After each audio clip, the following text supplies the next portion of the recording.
Hello everyone. कैसे हैं आप? आई होप आप सब अच्छे होंगे। तो आज का थंबनेल देखकर आप समझ ही गए होंगे। आज हम बात करेंगे कि सच्चा सुख क्या होता है।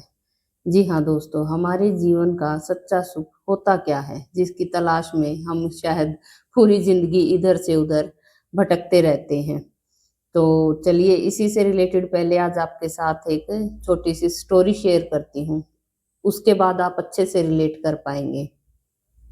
तो चलिए शुरू करते हैं। एक बार एक पिता का सपना था कि उसका बेटा बड़ा होकर राजा के राज दरबार की शोभा बने। इसीलिए उस पिता ने अपने बच्चे को बचपन से ही अच्छे संस्कार दिए, उसकी अच्छी शिक्षा करवाई। धीरे धीरे बच्चा बड़ा हुआ। अब वो एक नौजवान बन चुका था।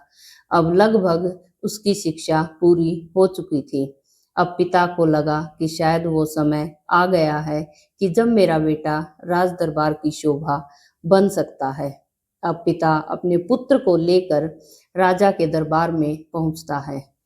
वहां पर पहुंचने के बाद उसके पिता ने महाराज से कहा कि महाराज, मेरा पुत्र बहुत ही ज्यादा विद्वान है और वो आपके राज दरबार में शामिल होना चाहता है। इस पर राजा ने उस युवक को ध्यान से देखा और कहा कि 1 साल बाद आना। अब पिता को पहले तो थोड़ा अजीब लगा, लेकिन फिर वो समझ गया कि शायद अभी मेरे बेटे में कोई कमी है, शायद अभी उसकी शिक्षा पूरी नहीं हुई है।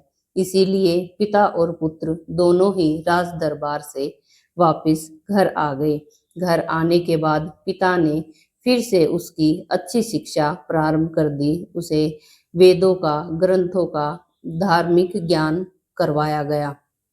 अब ऐसे ही 1 साल बीत गया। अब बच्चा धार्मिक ज्ञान में पूरा निपुण हो चुका था।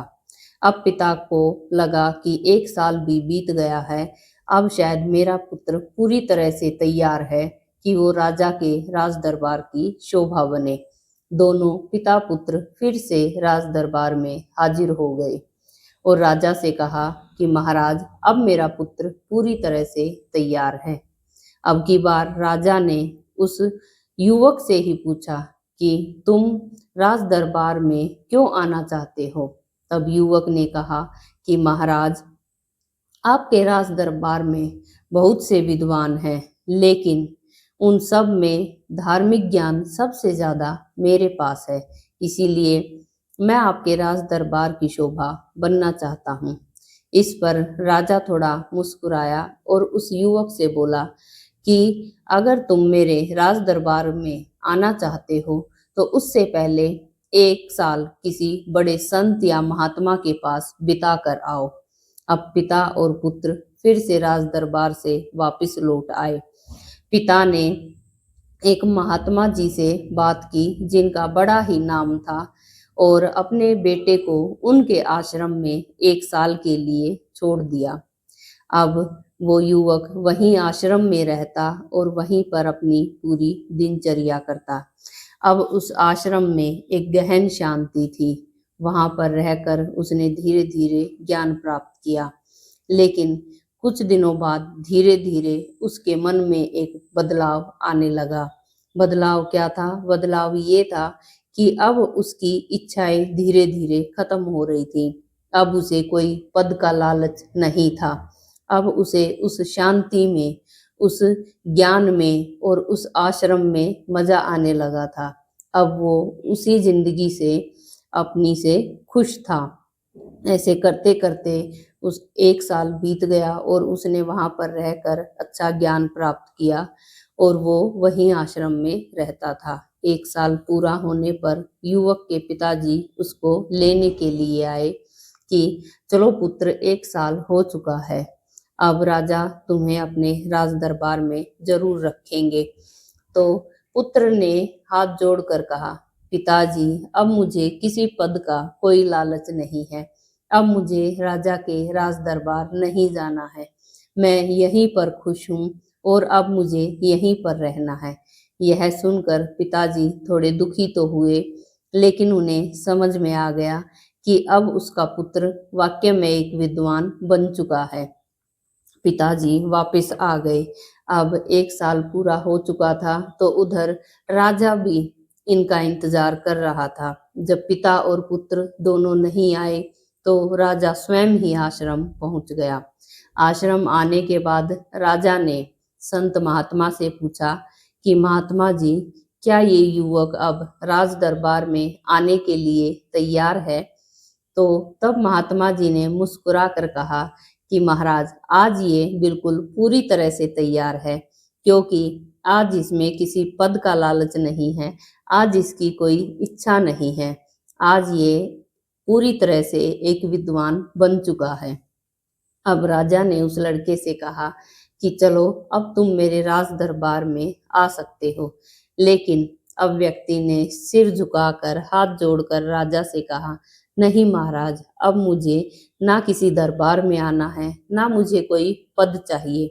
मैं यहीं पर सुख और शांति के साथ अपना जीवन व्यतीत करना चाहता हूँ और ज्यादा से ज्यादा ज्ञान हासिल करना चाहता हूँ।